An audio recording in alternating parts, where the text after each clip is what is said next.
ഉണ്ടാക്കാൻ പോകുന്നത് ഒരു ബട്ടർ ചിക്കനോട് ഏകദേശം സാമ്യമുള്ളൊരു റെസിപ്പിയാണ്. ഇതിനാണ് പ്രത്യേകിച്ച് പേരൊന്നുമില്ല ഈ കറിക്ക്. ഇത് നമുക്ക് ബട്ടറും ക്രീമും കസൂരി മേത്തിയും അതൊന്നുമില്ലാതെ തന്നെ ബട്ടർ ചിക്കൻ്റെ ടേസ്റ്റിൽ തയ്യാറാക്കാൻ പറ്റിയ ഒരു കറിയാണിത്. അപ്പം നമുക്ക് ഇതിനെന്തൊക്കെയാണ് വേണ്ടത് എന്ന് നോക്കാം. അതിന് വേണ്ടി ഞാനിവിടെ ഒരു 600 ഗ്രാം ചിക്കൻ എടുത്തിട്ടുണ്ട്. നമുക്ക് ബോൺലെസ് ചിക്കനും എടുക്കാം ഇതിന് വേണ്ടിയിട്ട്. അതല്ല ബോണോട് കൂടിയിട്ട് വേണമെങ്കിൽ അങ്ങനെയും എടുക്കാം. നമ്മളിപ്പോൾ വീട്ടിലൊക്കെ കുക്ക് ചെയ്യുമ്പോൾ നമുക്ക് ബോണോട് കൂടിയിട്ടുള്ള പീസ് എടുത്താലും കുഴപ്പമൊന്നുമില്ല. പിന്നെ അതിലേക്ക് വേണ്ടത് 2 സവാള വേണം. അത് ഏത് രീതിയിൽ നമുക്ക് കട്ട് ചെയ്തെടുത്താലും കുഴപ്പമില്ല. ഇത് വഴറ്റിയിട്ട് നമ്മൾ മിക്സിയിൽ ബട്ടർ ചിക്കനൊക്കെ അരച്ചെടുക്കുന്നത് പോലെ ഇതിന് അരച്ചെടുക്കാനുള്ളതാണ്. പിന്നെ വേണ്ടത് 2 തക്കാളി, പിന്നെ ഒരു 2 ടേബിൾ സ്പൂൺ തൈര്, 1 ടീസ്പൂൺ ലെമൺ ജ്യൂസ്, പിന്നെ കുറച്ച് മഞ്ഞൾപ്പൊടി, പിന്നെ കുറച്ച് മുളക് പൊടി വേണം, പിന്നെ കുറച്ച് ഗരം മസാല, 2 ടീസ്പൂൺ ഇഞ്ചി വെളുത്തുള്ളി ചതച്ചത്, പിന്നെ പാകത്തിനുള്ള ഉപ്പ്, പിന്നെ ഇത് തയ്യാറാക്കാൻ വേണ്ടിയിട്ടുള്ള കുറച്ച് ഓയിൽ.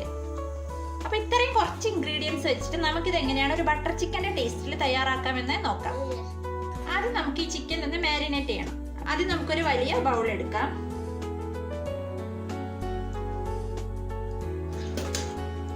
എന്നിട്ട് നമുക്കതിലേക്ക് കഴുകി വൃത്തിയാക്കി വെച്ചിട്ടുള്ള ചിക്കൻ്റെ പീസ് ചേർത്ത് കൊടുക്കാം.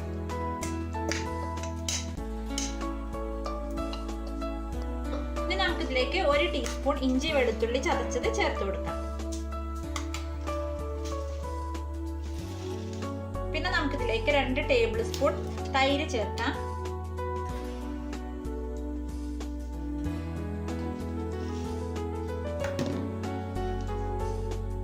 പിന്നെ 1 ടീസ്പൂൺ ലെമൺ ജ്യൂസ് ചേർത്ത് കൊടുക്കാം.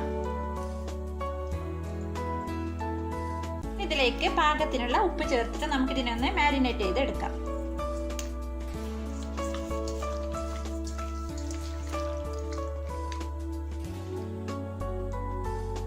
നമുക്കിതൊരു 1/2 മണിക്കൂർ ഒന്ന് മാറ്റി വെക്കാം.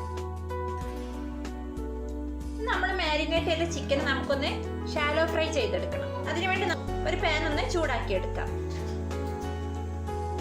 നമ്മുടെ പാൻ ഇവിടെ ചൂടായിട്ടുണ്ട്.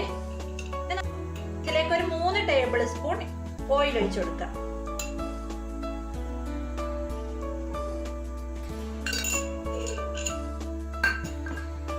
ഈ ഓയിൽ ഒന്ന് നന്നായിട്ടൊന്ന് ചൂടായി വരട്ടെ. നമുക്ക് ഈ ഓയിൽ നന്നായിട്ടൊന്ന് ചൂടായി വന്നാൽ നമുക്ക് ഇതിലേക്ക് മാരിനേറ്റ് ചെയ്ത് വെച്ച ചിക്കന് ചേർത്ത് കൊടുക്കാം. അപ്പൊ നമ്മുടെ ഓയിൽ നന്നായിട്ട് ചൂടായിട്ടുണ്ട്. ഞാൻ ഇതിലേക്ക് മാരിനേറ്റ് ചെയ്ത് വെച്ചിട്ടുള്ള ചിക്കൻ്റെ പീസ് ചേർക്കാം.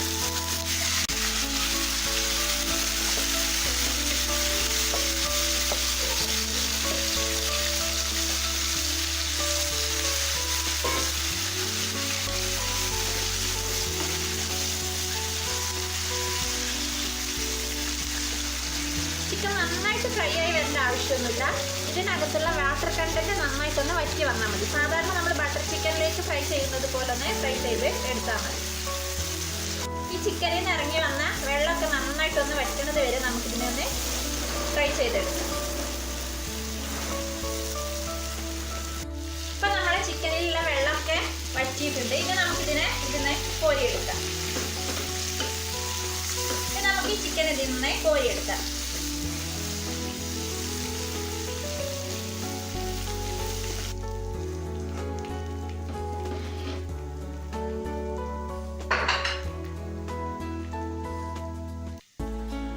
ഈ ചിക്കൻ ഫ്രൈ ചെയ്തിട്ടുള്ള അതേ എണ്ണയിലേക്ക് നമുക്ക് സവാള അരിഞ്ഞു വെച്ചത് ചേർത്ത് കൊടുക്കാം. ഇതൊരു 2 സവാള ഞാൻ അരിഞ്ഞതാണ്.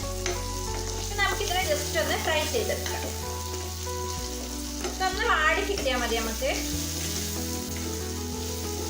ഇപ്പൊ നമ്മുടെ സവാള ചെറുതായിട്ട് വാടി വന്നിട്ടുണ്ട്. ഇനി നമുക്കിതിലേക്ക് 1 ടീസ്പൂൺ ഇഞ്ചി വെളുത്തുള്ളി ചേർത്ത് കൊടുക്കാം. ഞാൻ 2 ടീസ്പൂൺ ഇഞ്ചി വെളുത്തുള്ളിയാണ് പറഞ്ഞിരുന്നത്. അപ്പോൾ 1 ടീസ്പൂൺ നമ്മൾ ചിക്കൻ മാരിനേറ്റ് ചെയ്തപ്പോൾ ചേർത്തിട്ടുണ്ട്. ഇനി ബാക്കിയുള്ള 1 ടീസ്പൂണ് സവാളയുടെ കൂടെ ഇട്ടിട്ട് നമുക്കൊന്ന് വഴറ്റിയെടുക്കാം. ഈ സമയത്ത് നമുക്ക് ഇതിലേക്ക് ഇത്തിരി ഉപ്പ് ചേർത്ത് കൊടുക്കാം.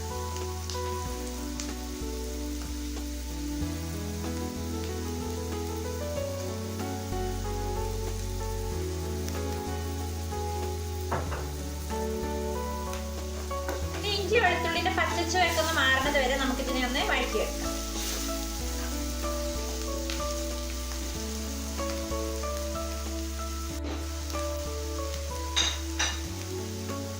ഇപ്പൊ നമ്മുടെ ഇഞ്ചി വെളുത്തുള്ളിന്റെ പച്ചച്ചുവയൊക്കെ മാറിയിട്ടുണ്ട്. ഇനി നമുക്ക് ഇതിലേക്ക് കട്ട് ചെയ്ത് വെച്ചിട്ടുള്ള തക്കാളി ചേർത്ത് കൊടുക്കാം.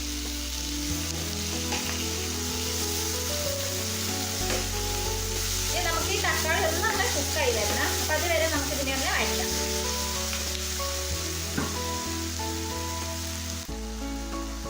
തീ ഒന്ന് കുറച്ച് കൊടുക്കാം. എന്നിട്ട് നമുക്ക് പാത്രം അടച്ച് ഈ തക്കാളി ഒന്ന് വേവുന്നത് വരെ ഒന്ന് വേവിച്ചെടുക്കാം. ഇനി നമുക്ക് പാത്രം ഒന്ന് തുറന്ന് നോക്കാം.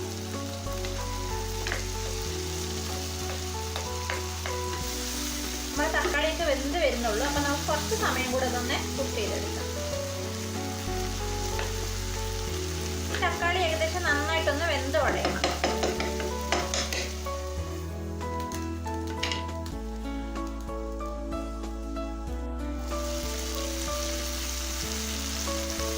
തക്കാളിയൊക്കെ വെന്തിട്ടുണ്ട്. ഇനി നമുക്ക് ഇതിലേക്ക് മസാലപ്പൊടികൾ ചേർത്ത് കൊടുക്കാം.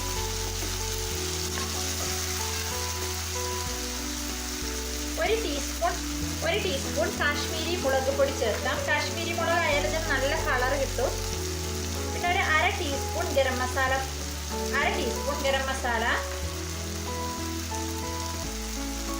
പിന്നെ ഒരു 1/4 ടീസ്പൂൺ മഞ്ഞൾപ്പൊടി കുറച്ച് ചേർത്താൽ മതി. മഞ്ഞൾപ്പൊടി ഏറിയാൽ നമ്മുടെ കറിക്ക് നമുക്ക് ആ റെഡ് കളർ കിട്ടൂല. അപ്പൊ പിന്നെ നമ്മൾ റെഡ് കളർ ചേർക്കേണ്ടി വരും അഡീഷണൽ ആയിട്ട്. നമുക്കിതിനെ ഈ മസാലയുടെ ഒക്കെ ഒന്ന് പച്ചമണം മാറുന്നത് വരെ നമുക്കിതിനെ വഴറ്റിയെടുക്കാം.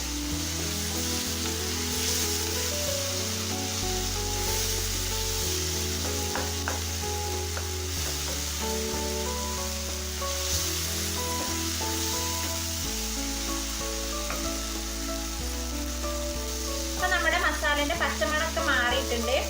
ഇതിലിപ്പോ എണ്ണൊക്കെ നന്നായിട്ട് തെളിഞ്ഞു വരുന്നുണ്ട്. ഇനി നമുക്ക് തീ ഓഫ് ചെയ്ത് കൊടുക്കാം. ഇനി ഇത് നമുക്ക് നന്നായിട്ടൊന്ന് തണുത്തിട്ട് കുറച്ച് വെള്ളം ചേർത്ത് ഇതിനെ നന്നായി ഒന്ന് അരച്ചെടുക്കണം. ഇനി നമുക്ക് ഇതേ സെയിം പാൻ ഒന്ന് ചൂടാക്കാം.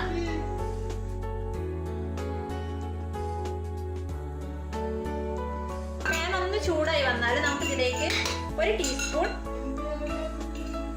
1 ടേബിൾ സ്പൂൺ ഓയിൽ ഒഴിച്ചു കൊടുക്കാം.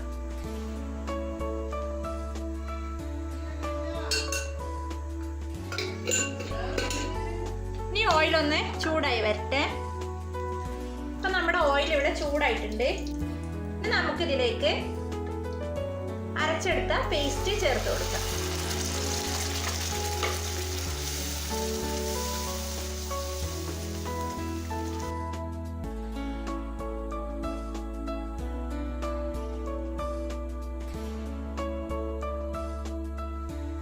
നമുക്കിതിലേക്ക് ഗ്രേവിക്ക് വേണ്ട വെള്ളം ഒഴിച്ചു കൊടുക്കാം.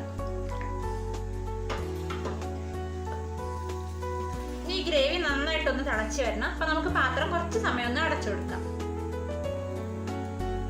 അപ്പൊ നമ്മുടെ ഗ്രേവി ഇവിടെ നന്നായിട്ട് തിളച്ച് വന്നിട്ടുണ്ട്.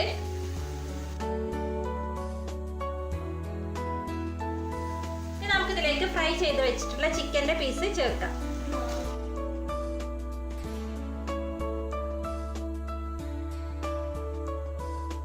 ഗ്രേവി നന്നായിട്ടൊന്ന് മിക്സ് ചെയ്ത് കൊടുക്കാം.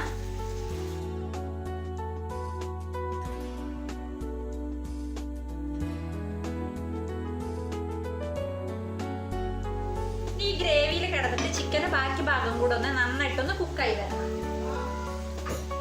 അതിനുവേണ്ടി നമുക്ക് പാത്രം അടച്ചിട്ട് ചെറിയ തീയിലൊരു 15 മിനിറ്റ് ഒന്ന് വേവിച്ചെടുക്കാം. ഇപ്പൊ ഏകദേശം ഇതൊരു 10 മിനിറ്റ് ആയിട്ടുണ്ട്. ഇനി നമുക്ക് പാത്രം ഒന്ന് തുറന്നു നോക്കാം. അപ്പൊ നമ്മുടെ കറിയൊക്കെ ഗ്രേവിയൊക്കെ നന്നായിട്ട് കുറുകി വന്നിട്ടുണ്ട്.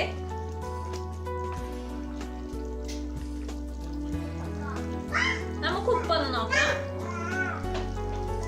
ഉപ്പ് കുറവാണെങ്കിൽ നിങ്ങൾ ഇതിലേക്ക് ഈ സമയത്ത് ഇത്തിരി ഉപ്പ് ചേർത്ത് കൊടുക്കണം. നല്ല ടേസ്റ്റ് ഉണ്ട്. ഗ്രേവി ഇവിടെ റെഡി ആയിട്ടുണ്ട്. ഇനി നമുക്ക് തീ ഓഫ് ചെയ്ത് കൊടുക്കാം. പെട്ടെന്നൊന്നും ആർക്കും കൊടുത്തത് ബട്ടർ ചിക്കൻ അല്ല എന്ന് ആരും പറയൊന്നുമില്ല. ശരിക്കും ബട്ടർ ചിക്കൻ്റെ അതേ ടേസ്റ്റ് ആണ് ഇത് വരുന്നത്. നമുക്കിതൊരു സെർവിങ് ബൗളിലേക്ക് മാറ്റാം. അപ്പം നമ്മുടെ ഈസി ആയിട്ടുള്ള ടേസ്റ്റി ആയിട്ടുള്ള ബട്ടറും ക്രീമും നട്ട്സൊന്നും ഇല്ലാത്ത നമ്മുടെ ബട്ടർ ചിക്കൻ ഇവിടെ റെഡി ആയിട്ടുണ്ട്. ഇത് നല്ല ടേസ്റ്റുള്ള ശരിക്കും ബട്ടർ ചിക്കൻ അതേ ടേസ്റ്റുള്ള ഒരു കറിയാണിത്. അപ്പം നിങ്ങളെല്ലാവരും ഇതൊന്ന് ട്രൈ ചെയ്ത് നോക്കണം. എന്നിട്ട് ഫീഡ്ബാക്ക് അറിയിക്കണം. അപ്പം നിങ്ങൾക്ക് എൻ്റെ ഈ വീഡിയോ ഇഷ്ടമായതാണെങ്കിൽ ഷെയർ ചെയ്യാനും ലൈക്ക് ചെയ്യാനും കമൻറ്റ് ചെയ്യാനും മറക്കരുത്. അപ്പം നിങ്ങൾ ഇതുവരെ എൻ്റെ ചാനൽ സബ്സ്ക്രൈബ് ചെയ്തിട്ടില്ലെങ്കിൽ പ്ലീസ് സബ്സ്ക്രൈബ് ചെയ്യുക. അപ്പോൾ അതോടുകൂടെ ആ ബെല്ലൈക്കണും കൂടെ ഒന്ന് പ്രസ് ചെയ്യാം.